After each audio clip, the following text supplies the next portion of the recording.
Il n'y a plus grand chose à faire au jardin pour le jardinier en cette saison, mais ça ne veut pas dire que le jardin est complètement endormi. Il y a des tas de choses qui se passent encore dans le sol qui vont être déterminantes pour la productivité de votre jardin au printemps prochain. Et il y a notamment une question qui divise tous les jardiniers. Faut-il couvrir son sol pour lui apporter une bonne couette bien chaude pour passer l'hiver? Ou à l'inverse, faut-il le laisser à nu pour l'endurcir et favoriser le démarrage des cultures au printemps prochain?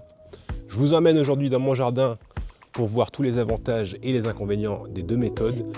Mais avant ça, abonne-toi pour ne rater aucune astuce et faire ton plus beau potager cette année.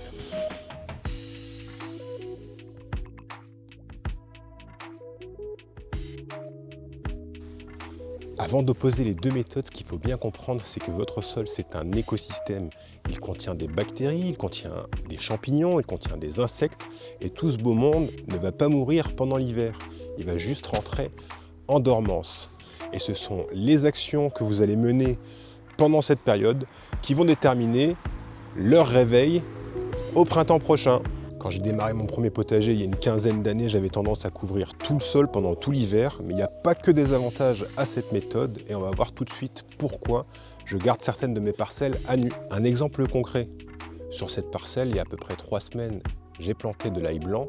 Donc évidemment, je ne vais pas le couvrir, sinon ça va faire obstacle à la pousse de mon ail. Un autre avantage au fait de laisser son sol nu, c'est que ça va faire une véritable remise à zéro en termes de limaces, en termes de parasites, en termes de nuisibles qui vont vous empêcher d'avoir un bon début de saison au printemps prochain. Laisser son sol à nu, c'est un énorme avantage pour remettre à zéro toute la vie du sol et partir sur une base saine au printemps prochain. Un troisième avantage au sol nu, c'est qu'il va vous permettre d'implanter tout ce qui est culture précoce au printemps prochain. Tout ce que vous allez s'aimer directement en terre dès le début de la saison. Il va avoir besoin d'avoir un sol plus chaud que sur un sol couvert. Et la raison pour laquelle votre sol va être plus chaud sur un sol nu, c'est que, en tout cas dans ma région, le sol est assez noir et il va capter plus facilement la chaleur du soleil. Donc à la sortie de l'hiver, un sol nu va se réchauffer plus vite et va être plus propice à la croissance de vos légumes qu'un sol couvert.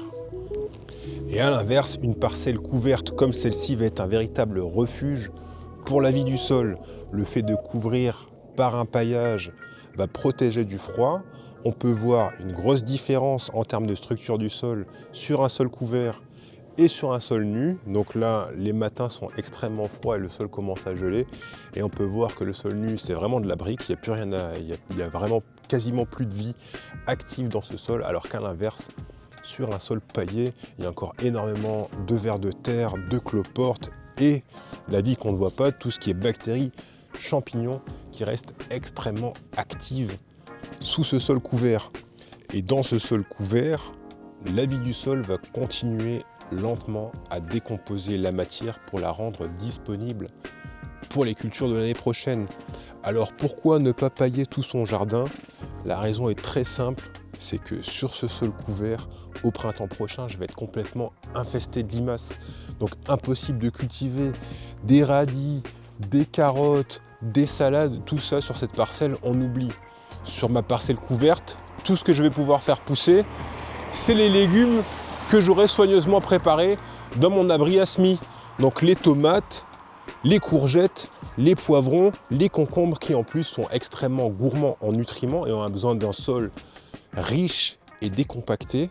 Je vais pouvoir les apporter quand ils auront une bonne taille, on va dire une vingtaine de centimètres, je vais pouvoir les implanter gentiment dans cette parcelle couverte. Alors sol couvert ou sol nu, ma recommandation, c'est de ne pas choisir et de panacher les deux méthodes autant que la surface de votre jardin le permet.